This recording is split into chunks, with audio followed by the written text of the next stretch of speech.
Hey, salut les bouseux! Aujourd'hui c'est les 6 mois de la chaîne et je vous avais demandé ce que vous vouliez pour les 6 mois. Et ce qui est ressorti, c'est que le mieux c'était de faire une vidéo facecam et FAQ. Donc je vous ai posé des questions sur YouTube, Twitter et Facebook et je vais tâcher d'y répondre. Si je n'ai pas répondu à votre question, c'est soit qu'elle n'était pas intéressante, soit que je ne vous aime pas.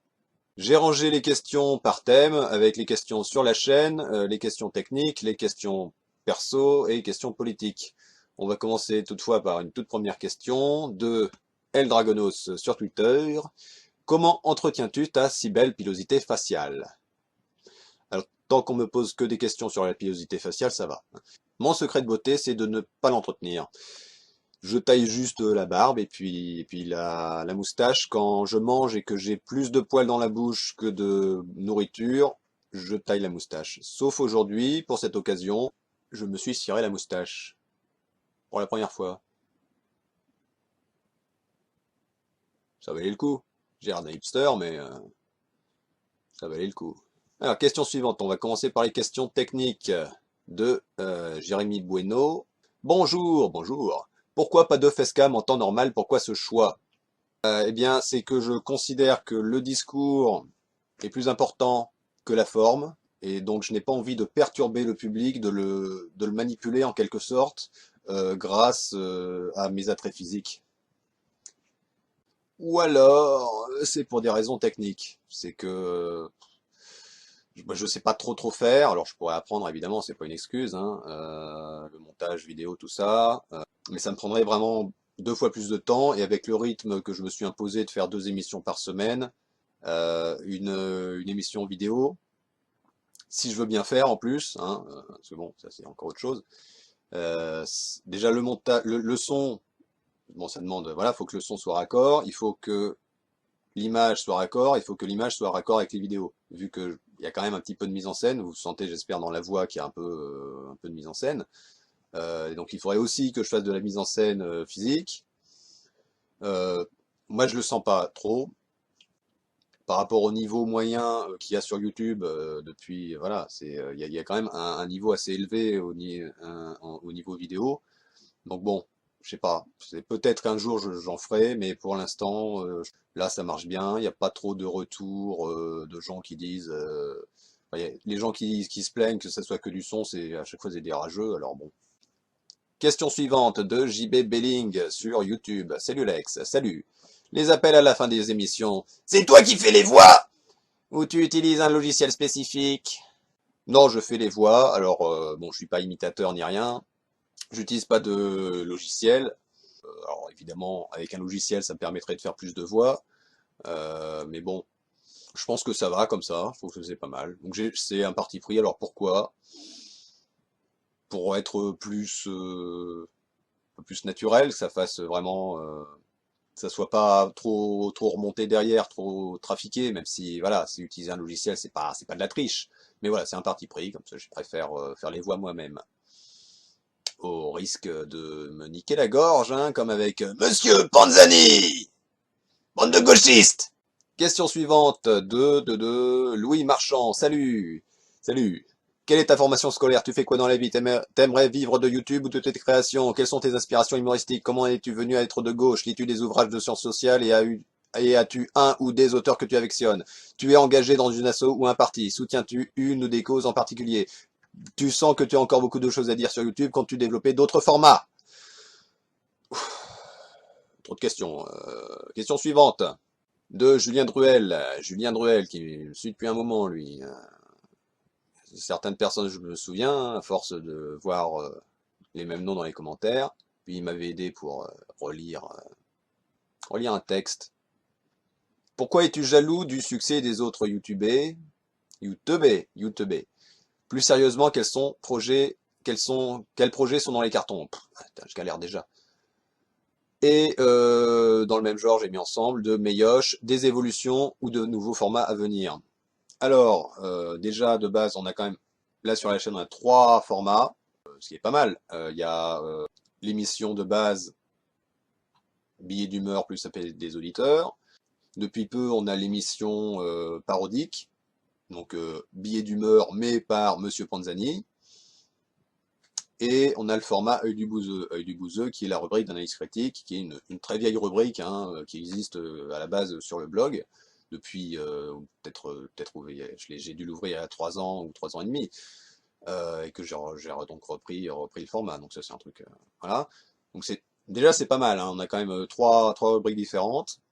Et donc ce qu'on peut faire de nouveau, ouais, comme j'ai dit dans un commentaire sur YouTube, ça serait peut-être un œil du bouseux fait par Monsieur Panzani.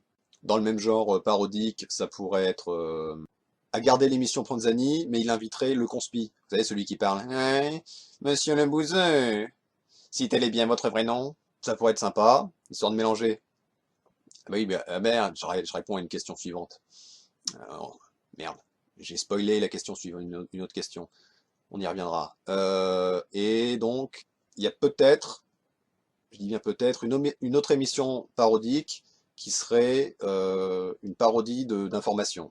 Un journal d'information radiophonique, avec de fausses informations, avec des informations parodiques. Et voilà, bon, ça c'est sûrement une idée que je ferai. J'ai un texte sous la main pour ça.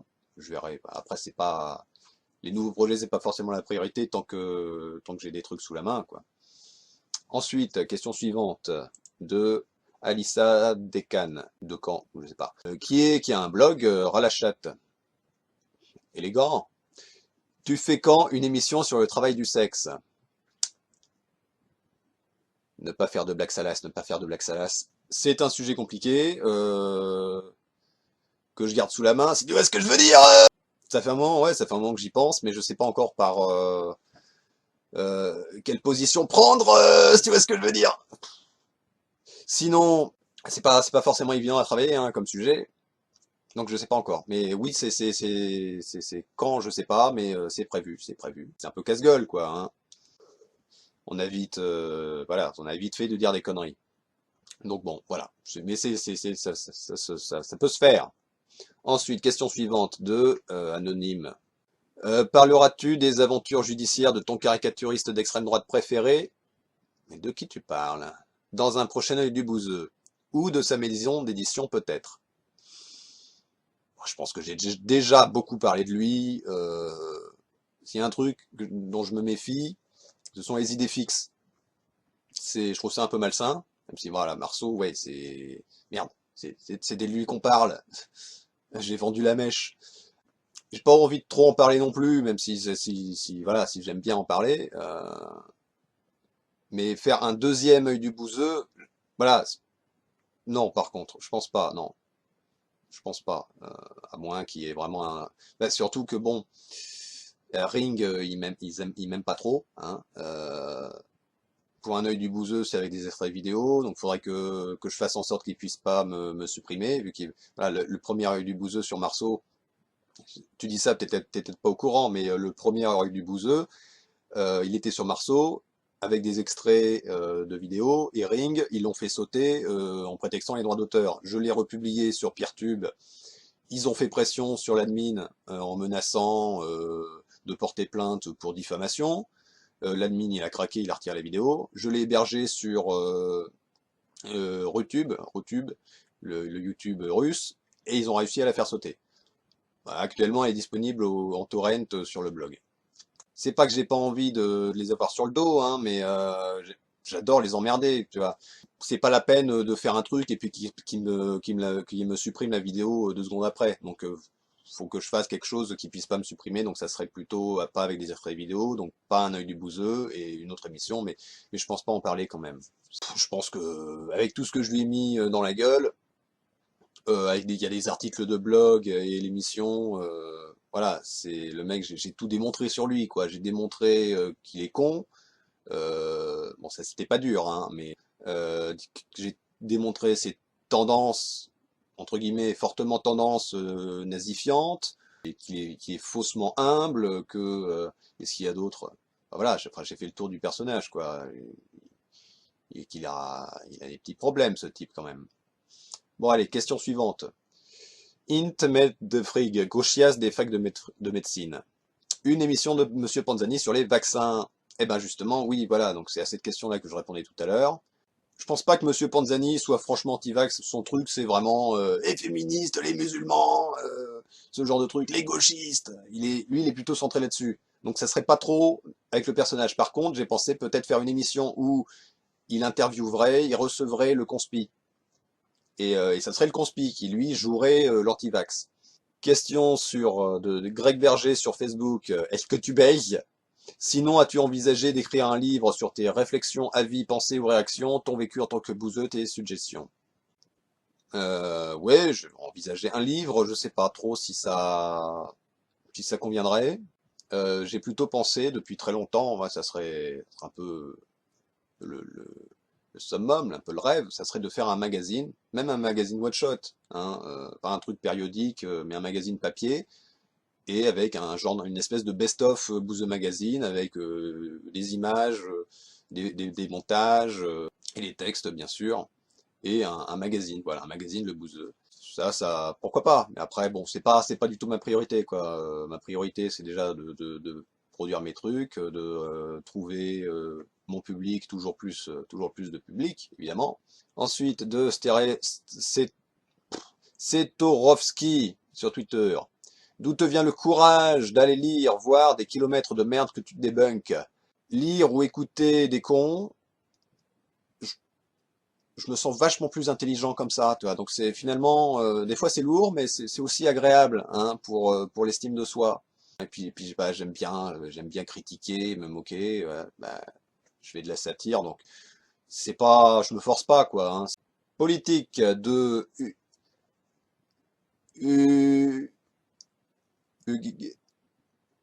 As-tu une autre forme d'engagement militant autre que celui que tu entretiens déjà avec un certain talent dans tes vidéomontages? PS qui dessine le plus mal, Duff ou Marceau?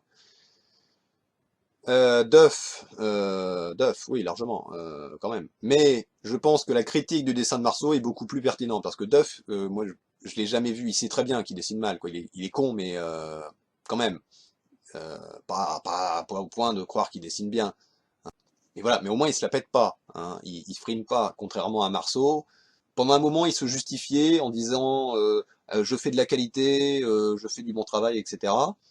Et à force qu'on lui foute sur la gueule et qu'on démontre, enfin ça c'est mon impression, à force, bah, il a arrêté de dire qu'il fait de la qualité et il s'est plutôt orienté comme justification à dire j'y ai passé énormément de temps, ça m'a demandé beaucoup de travail pour dessiner, etc.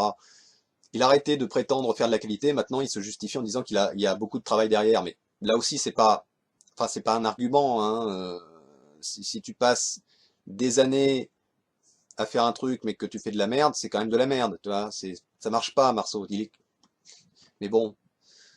Enfin bref, ça c'était tout juste de toute façon le PS. Donc je pense que Marceau, c'est mieux de critiquer, même si bon le dessin c'est pas le plus grave, hein, chez Marceau, mais Duff il dessine mal, mais Marceau lui, il mérite qu'on le critique là-dessus, quoi. Bon, as-tu une autre forme d'engagement militant? Non. Si d'ailleurs, si on considère que j'ai un engagement militant, mais techniquement oui, c'est vu que j'ai mes idées que je défends, oui, c'est un engagement militant, mais j'ai pas, non. Je suis pas dans une association, un collectif, un parti, du tout. Du tout, du tout. Anna Martin, la vraie question, et qui soit foncièrement la seule qui m'intéresse, ouais, bah t'es pas le centre du monde, hein, c'est quelle est ta démarche pour devenir féministe? Enfin, est-ce que ça s'est fait par étapes ou tu l'étais déjà d'entrée de jeu? Merci de me considérer féministe, mais moi je me considère pas féministe. Comme j'avais dit dans une émission dernièrement sur l'hétéronormativité, je ne suis pas féministe, je suis réaliste et pragmatique. Pour plusieurs raisons. Parce que déjà, de base, un homme qui sera poussé à se considérer féministe, pourquoi? C'est qu'il respecte le féministe et les idées, les valeurs, tout ça. Sauf que si tu respectes le féminisme, la logique c'est que tu le respectes dans son ensemble. Il y a le féminisme, les grands courants aujourd'hui, c'est féminisme libéral et féminisme radical. Pour les féministes libérales, un homme peut se considérer féministe, enfin peut être considéré féministe, mais pour les féministes radicales, il sera allié. Donc déjà, si tu te considères homme féministe, c'est pas compatible avec le féminisme radical. Alors que bon, est-ce si important que ça de se considérer ou d'être considéré féministe? C'est bon, c'est un statut, c'est tout. Ça a pas l'important, c'est le discours, quoi. L'important c'est le discours et les actes. Il y a des actes qui accompagnent, et c'est mieux d'accompagner avec des actes en s'engageant dans un mouvement, par exemple, contrairement à moi. Alors sinon, il y a des actes au quotidien aussi. Quelle a été ta démarche? Est-ce que ça s'est fait par étapes? Oui. Ou tu l'étais d'entrée de jeu? Alors déjà, d'entrée de jeu, je suis anti-autoritaire. J'aime pas la domination d'un individu sur un groupe, d'un groupe sur un individu, d'un groupe sur un autre groupe, ou, ou je crois que j'ai fait le tour. Voilà. Donc déjà, l'anti-autoritarisme, ça aide pas mal, vu que le jour où tu te rends compte du système de domination masculine, quel que soit le nom qu'on lui donne, hein, ça c'est le terme sociologique, que ce soit le patriarcat, la phallocratie, comme disait le MLF, le sexisme systémique, peu importe. Bon, une fois que tu te rends compte de ça et que tu es anti-autoritaire, bah, c'est juste logique d'être contre, c'est tout. Voilà. Donc, mais comment en arriver à ça? Parce qu'il faut savoir que à la base, il y a encore 3 ans, peut-être même 2 ans et demi, sur la page, je faisais des montages où je me moquais des féministes. Pas des trucs très durs non plus, hein. C'était des gags assez superficiels. Je considérais, voilà, le sujet du féminisme un peu un sujet comme un autre. Donc les féministes, bah, un sujet comme un autre, et donc un sujet de vanne comme un autre. J'avais pas de, voilà, j'avais rien contre, hein, profondément rien contre, que ce soit les féministes, même contre les féministes.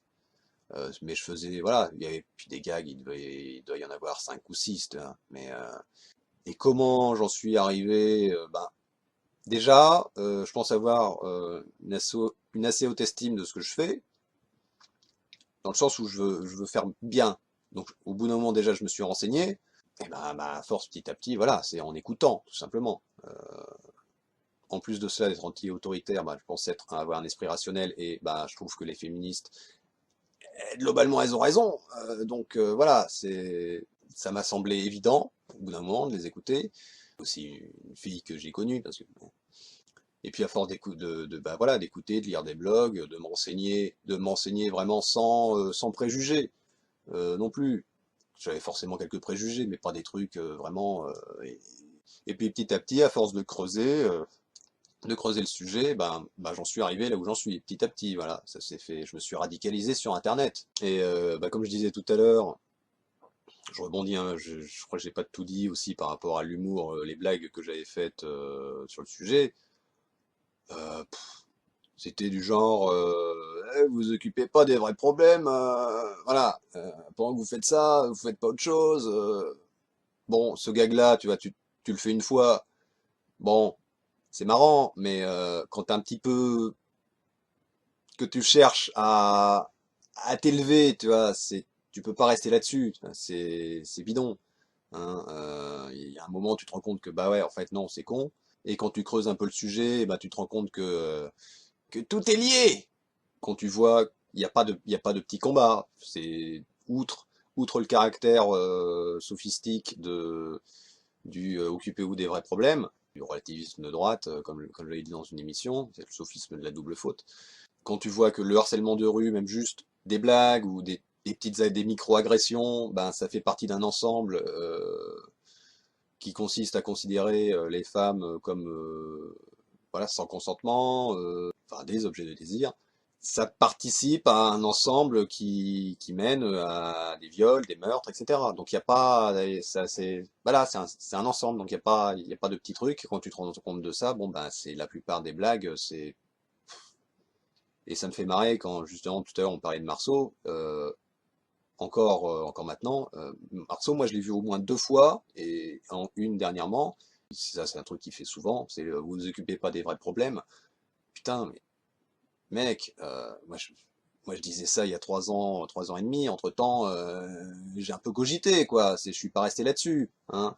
Ce gag-là, ouais, c'est rigolo, mais bon, le truc, occupez-vous des femmes kurdes, on a des femmes en Arabie Saoudite, mais il faudrait qu'elles fassent quoi? Bon, on fait quoi? Rien que, même dans la pratique, on fait quoi?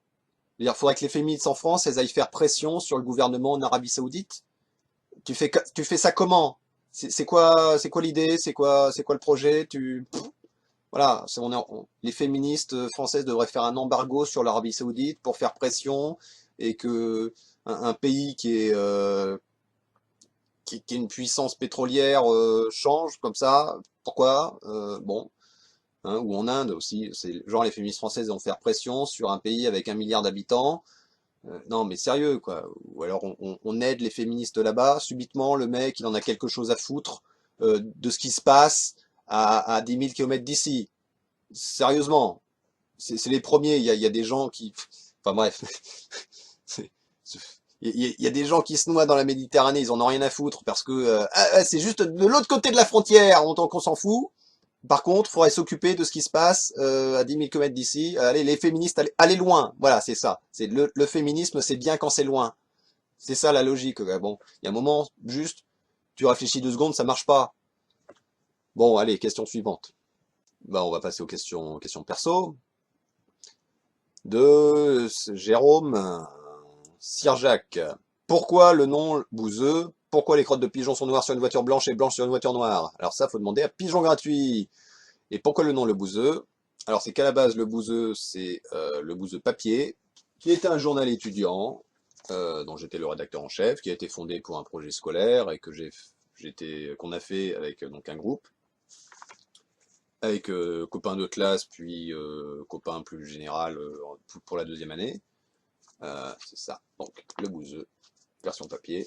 Ça c'est le numéro 4 de décembre 2008. Et donc comme c'était un lycée agricole, et donc Le Bouzeux déjà satirique à l'époque, bon ben c'était pour le côté autodérision, voilà, tout simplement. Et le nom est venu au moment, bah fallait trouver un nom avec le groupe, donc on a fait une réunion. Forcément c'est parti un peu en couille, tout le monde a commencé à dire des conneries. Et à un moment, moi j'ai balancé Le Bouzeux, tout le monde a rigolé, moi y compris, et puis on s'est arrêté, on s'est regardé, et puis bah, ouais. Et puis voilà, le Bouzeux était né, et puis voilà. Et le Bouzeux que j'ai repris donc en 2015 après les attentats de Charlie Hebdo. Donc, le 26 janvier que j'ai fondé le Bouzeux Magazine. Donc le Bouzeux Magazine, c'est la version web. Ensuite, question suivante. Nicolas Martin, quel est ton parcours? Qu'est-ce qui t'a amené à être un sale islamo-bobo-gauchias? Bah, je me suis radicalisé sur Internet. Bref, comment devient-on un bouzeux? Voilà, comme j'ai dit tout à l'heure, hein, de base anti-autoritarisme, et puis je me suis pas mal renseigné. Voilà, c'est beaucoup d'écoute et de lecture, quoi. Voilà, c'est tout en étant rationnel. Et puis voilà. Et donc mon parcours, bah j'ai pas du tout d'études en lien avec ça. Donc j'ai un bac scientifique et un BTS en production horticole. Et en fait, l'idée du magazine satirique, ça m'est venu grâce aux jeux de rôle. Les jeux de rôle sur Internet. J'ai jamais fait de plateau de jeux de rôle, jamais eu l'occasion. Et donc quand j'avais 17-18 ans, je me suis lancé sur Internet dans des jeux de rôle littéraires, sur forum, où voilà, on interprétait des personnages dans des univers fictifs. Et un jour, j'ai créé, parmi un personnage parmi d'autres, hein, bon, c'était un peu qui faisait un peu, hein, je faisais un peu n'importe quoi avec lui, et puis un jour, il a fait un journal, donc mon personnage, voilà, le personnage il a fait un journal, satirique, comme ça, pourquoi pas. Et enfin, pourquoi pas, juste, non, ça m'a semblé juste évident en fait, hein, que quitte à avoir un journal, autant critiquer et me foutre de la gueule du monde. Et donc, c'est un journal satirique, c'était un journal satirique à l'intérieur d'un univers fictif. Donc, je me moquais, et je critiquais les personnages fictifs, les actualités fictives, etc. Et j'ai pris énormément de plaisir à faire ça. Et ça m'est revenu après l'idée quand pour un projet, donc le projet scolaire, bah, je me suis souvenu que j'avais aimé bien ça, et puis faire un magazine, enfin un journal, ça correspondait bien au projet scolaire, et puis ça s'est lancé, et puis voilà. Question suivante de Materia de la chaîne Need Backup. Salut le bouseux, est-ce qu'il y a des vidéos que tu as fait sur lesquelles tu aimerais revenir pour approfondir? Est-ce que ton avis a changé ou parce que tu estimes t'être trompé? Bah, je me suis trompé justement sur la vidéo d'Antox. Euh, alors, il y a une mise à jour hein, dans les descriptions. J'ai eu une erreur, il y a eu un quiproquo. Euh, bon, ça a gâché une partie de mon argumentaire, mais une partie assez importante quand même. Mais bon, le reste tient quand même. Je pense pas qu'il y ait des émissions sur lesquelles je me suis trompé ou enfin, j'estime avoir changé d'avis. Parce que quand même, déjà la chaîne elle a 6 mois. C'est court, on change pas forcément d'avis radicalement en 6 mois. Hein. Enfin, on peut, mais j'ai quand même de l'expérience derrière moi, quoi. Maintenant, politiquement, je suis quand même relativement stable, je pense, même si je suis constamment en évolution, hein, mais voilà. Donc, si je dis un truc, c'est que soit je me fous de la gueule du monde et j'en ai rien à foutre, hein, il y a des émissions comme ça, soit je sais ce que je dis. Je suis sûr de moi, enfin je sais ce que je dis, je suis sûr de moi. Peut-être que je dis une connerie, mais je suis sûr de moi. Là, c'est la quatrième année, et ouais, j'ai eu le temps de cogiter quand même pas mal. Donc je fais attention, et je sais que si je dis, voilà, si je dis un truc, c'est que j'ai une bonne raison de le dire, quoi, hein. Donc les types, justement, qui viennent commenter avec des arguments pourris, je les envoie chier parce qu'ils sont nuls, ou alors je leur réponds et on débat, et puis à la fin ils disent tu veux pas changer d'avis? Bah ouais, mais bon, tu crois quoi? Que si j'ai passé, si j'ai fait une émission, c'est pas pour que le premier crétin venu, il a bousillé, quoi. C'est des émissions sur lesquelles tu aimerais revenir pour approfondir. J'ai déjà approfondi un sujet, c'est l'hétéronormativité, que j'avais traité à la fin d'une émission et que j'avais laissé de côté. Je pense pas que j'ai besoin vraiment d'approfondir, parce que si ça devient trop technique, c'est un peu chiant. Voilà, plus tu mets de blagues, moins tu peux vraiment développer et être sérieux, forcément, hein. C'est difficile.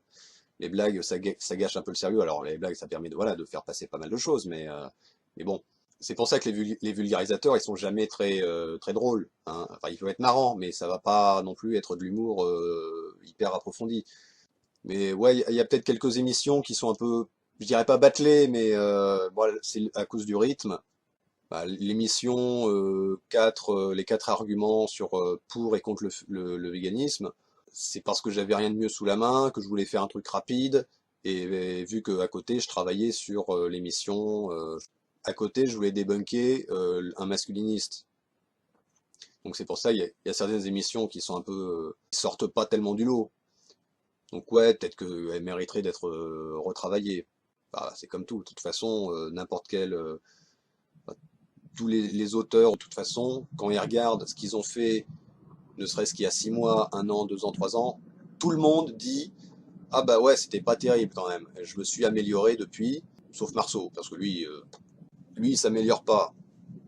Il régresse, Marceau. C'est vrai en plus. Je dis pas, même pas ça pour le vanner. Je trouve qu'il régresse. Il y a, ah, non, je vais quand même pas encore parler de lui. Si, ouais. Bon, d'accord. Je trouve, franchement, qu'il est capable de faire certains bons gags, mais ça fait 1 an et demi que je l'ai pas vu en faire de bons gags. Alors qu'il est capable, tu vois, il est capable il a des capacités de faire de bons scénarios comiques, mais il est feignant. Intellectuellement, il est feignant, quoi. Alors il fait des trucs bidons. Bref, je suis un peu égaré. Question suivante, John B. Garneau, pour la FAQ, la dernière fois que tu as changé d'avis sur un sujet. La dernière fois, alors je ne saurais pas dire la dernière fois que j'ai changé d'avis sur un sujet, parce que c'est des évolutions. Alors la coupure, tu la ressens pas forcément.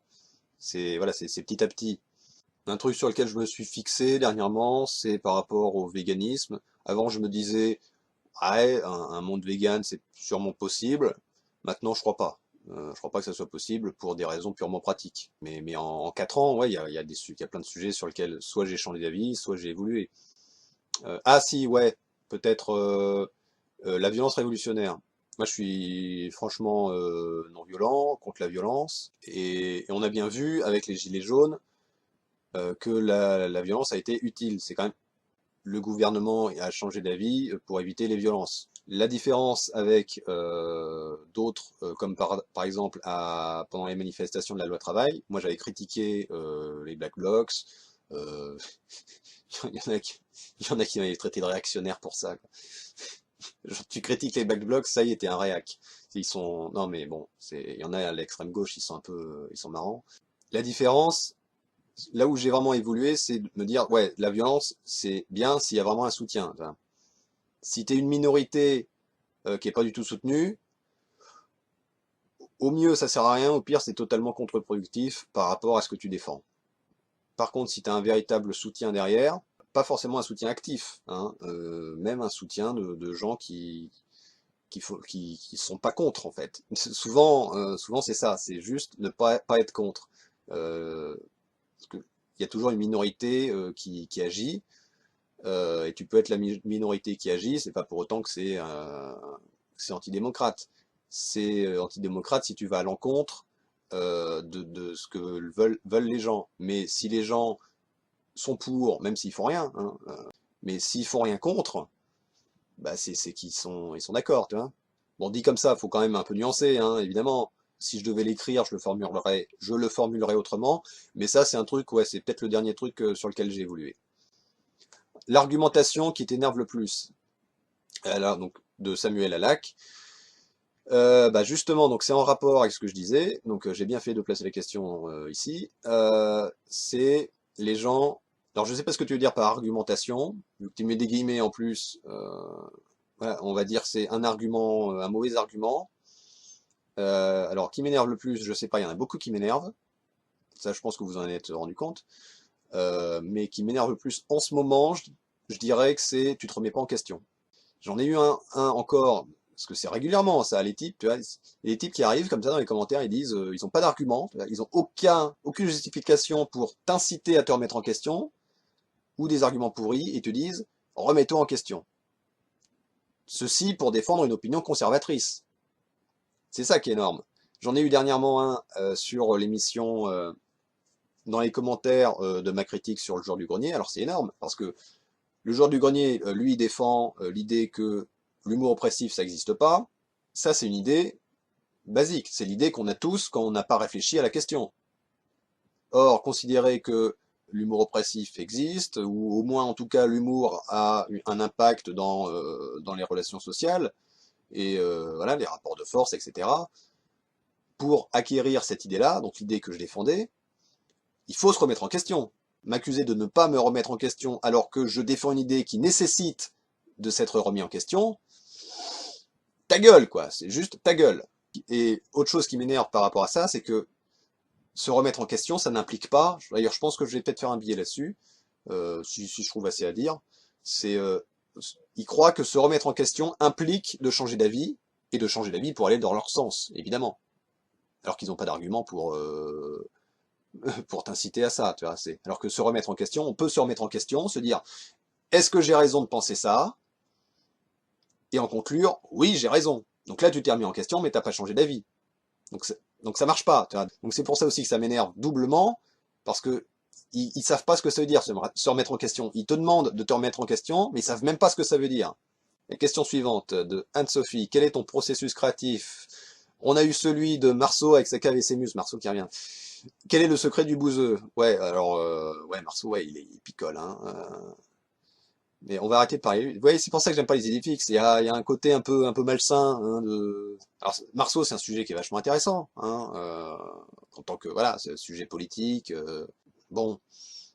Bon, quel est ton processus créatif? Quel est le secret du bouseux? Bah, c'est la connerie. Hein. C'est juste observer la société, voir où est-ce qu'il y a des conneries qui sont pas rationnelles, tout simplement, et puis les critiquer. Et donc, c'est pour ça que je pense pas, j'espère, ne pas avoir le syndrome de la page blanche, c'est-à-dire ne pas avoir d'idées. Ça m'arrive de pas avoir d'idées, mais ça dure pas longtemps. Et parce que tant qu'il y aura de la connerie, je trouverai des idées. Donc je pense que j'ai de la marge. Question suivante de Stelmore. D'où viennent tes connaissances rhétoriques? Éducation scientifique. Pour illustrer, quand j'ai commencé le bouseux, je savais pas ce que c'était un sophisme. Mais je savais les identifier. Pas les nommer, je savais pas comment les appeler, mais je reconnaissais, bah tiens, là il y a une logique. Enfin, je sais pas ce que tu veux dire par rhétorique, hein, parce que l'art du discours c'est aussi la sophistique, et donc voilà, ça en fait partie. Je vais commencer par la sophistique. Déjà, je savais identifier pas mal de sophismes, sophismes un peu basiques. Je sais dire, bon bah, ce raisonnement-là, non, c'est con, ça marche pas. Donc déjà, j'ai quand même des bases. Ensuite, je me suis intéressé à ça parce que j'aime bien, tout simplement. Et bah voilà, en lisant des trucs sur Internet, ou aussi des bouquins, un bouquin sur le marketing, par exemple, un bouquin manipulation. Au début aussi, je m'étais pas mal renseigné sur le mentalisme, parce que le mentalisme, c'est quoi? Le mentalisme, c'est l'illusionnisme qui se base sur les manipulations mentales. Et se renseigner là-dessus, c'est intéressant parce que si tu sais comment manipuler, tu sais comment les gens manipulent. Donc tu identifies les manipulations. Donc déjà, il y a ça. Et ensuite, si la rhétorique art du discours, pour se décrire, voilà, d'écrire, de lire, et c'est beaucoup autodidacte, quoi, sur le tas. Voilà, beaucoup de connaissances sur le tas.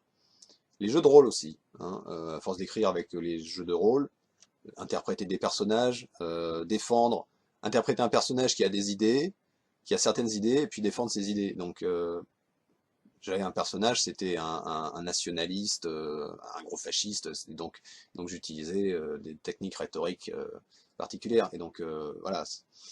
Super Social Justice Warrior, salut Bouzeux, comment vis-tu le fait d'être un mâle blanc cisgenre H j'ai merdé au screen, diadique, occidental, mince et valide. Bon, je le vis très bien, c'est pratique. En 4 ans d'insultes et de menaces, on m'a jamais menacé de me violer. On m'a jamais envoyé de photos de bite non plus. Tant pis. Gurikopulum. Quelle est ta couleur préférée? Plus sérieusement, quels sont les films, jeux vidéo, livres, musique et coupures? Je sais que c'est bateau, donc qu'est-ce que j'aime comme voilà. Je sais que c'est bateau comme question, mais bon, voilà quoi. Les films, quels sont les films? Ouais, évidemment. Alors les films, j'ai plutôt donné le genre. Je suis plutôt orienté science-fiction, anticipation, sous-genre de science-fiction et post-apo. Ça c'est vraiment ce que je préfère. Après donner des titres, je préfère donner les genres parce que le problème de faire une liste, t'as toujours tu fais la liste et puis une heure après tu dis ah ouais mais merde j'ai pas parlé de ça alors que je le préfère. Voilà. Moi j'aime bien aussi les classiques films des années 80-90, mélange action comédie bon en général c'est plutôt cinéma américain quoi. Alors jeux vidéo j'aime bien les RPG, les jeux jeux de stratégie maintenant moins. Pareil les FPS moins. Quand j'étais ado ouais mais maintenant moins. Plutôt stratégie, les jeux de survie j'aime beaucoup. Et donc bah, Skyrim, Fallout, New Vegas notamment. Alors j'ai pas le PC j'ai pas un PC de gamer, hein, plutôt un ordi de bureau. Je sais pas, je suis pas trop au parfum de ce qui se fait maintenant quoi. Hein. Donc bon voilà. Il y a Rimworld que j'aime beaucoup.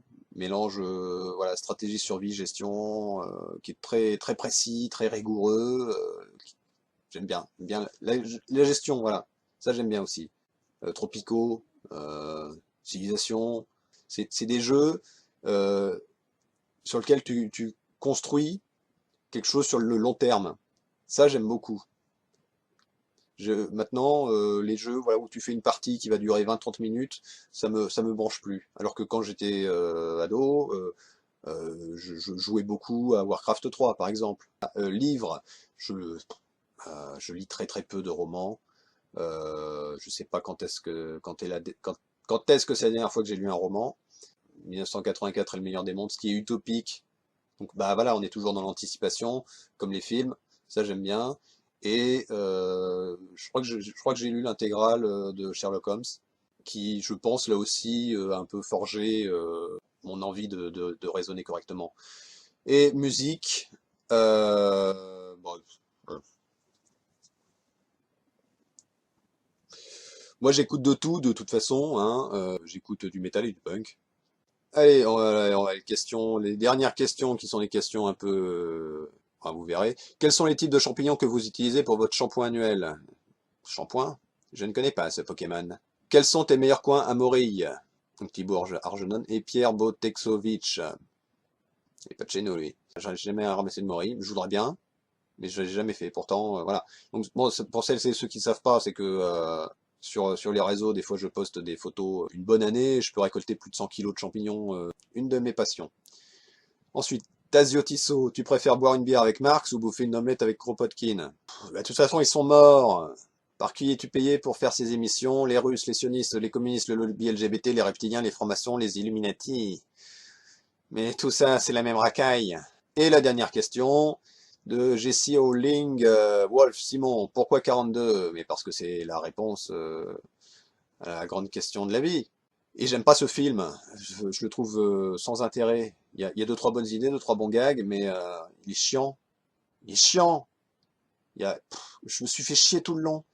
Et donc je termine sur cette question-là pour que les geeks de l'assistance puissent rager dans les commentaires. Ce film est nul. Allez, salut les bouseux!